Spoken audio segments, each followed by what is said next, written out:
Santidade ao Senhor. Essa é a bandeira que levantamos no Casa de Zadok, conferência para ministros comprometidos.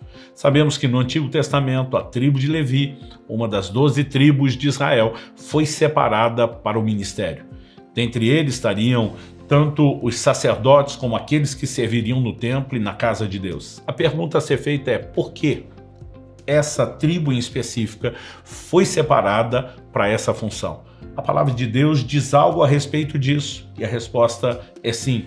Em Deuteronômio, no capítulo 10, no verso 8, a Bíblia diz: por esse mesmo tempo, o Senhor separou a tribo de Levi para levar a arca da aliança do Senhor, para estar diante do Senhor, para o servir e para abençoar em seu nome até o dia de hoje.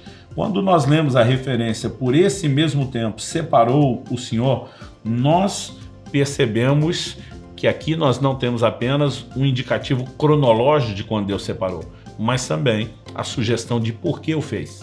De que período é esse de tempo que Moisés está falando?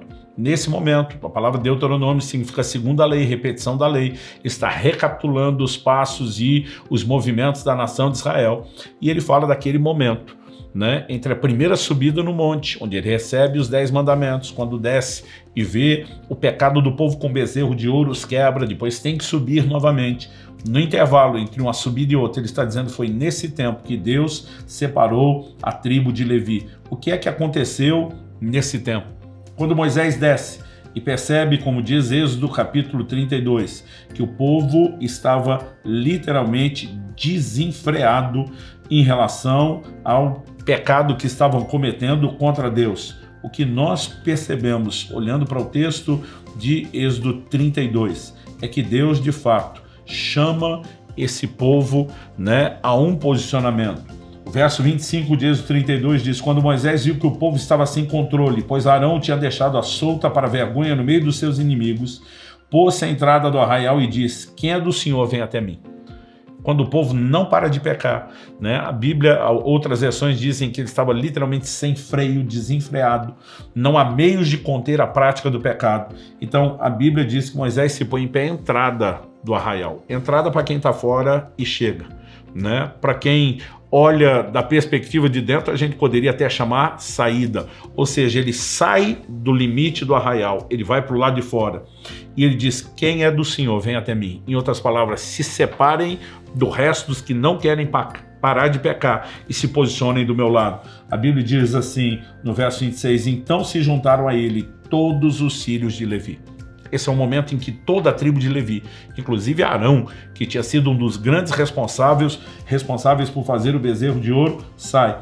E o verso 26 diz: aos quais disse: assim diz o Senhor Deus de Israel. Era instrução divina. Cada um põe a espada na cintura, passem e tornem a passar pelo arraial de porta em porta. Cada um mate seu irmão, seu amigo e seu vizinho. Basicamente ele está dizendo: a tarefa que vocês vão receber é dura, mas a semelhança do que futuramente aconteceria com Finéias, o pecado tem que ser parado a qualquer preço, custe o que custar. E no verso 29, a Bíblia diz: pois Moisés tinha dito: consagrem-se hoje ao Senhor, cada um contra seu filho, contra seu irmão, para que hoje Deus lhe conceda uma bênção. Ele está dizendo: vocês se posicionaram do lado do Senhor, vieram para o lado de fora, vão ajudar na luta contra o pecado. Por mais doloroso que seja essa tarefa de executar os que não querem parar de pecar, é esse posicionamento que garantirá da parte de Deus sobre vocês bênção. Lá na frente ele vai dizer: nesse tempo que Deus separa a tribo de Levi, aqueles que tinham se posicionado contra o pecado para lutar pela santidade. Isso mais uma vez nos revela o que Deus sempre esperou dos seus ministros: um grande compromisso com ele, contrários ao pecado, e que carreguem a bandeira da santidade, a coroa sagrada como Arão carregava, santidade ao Senhor.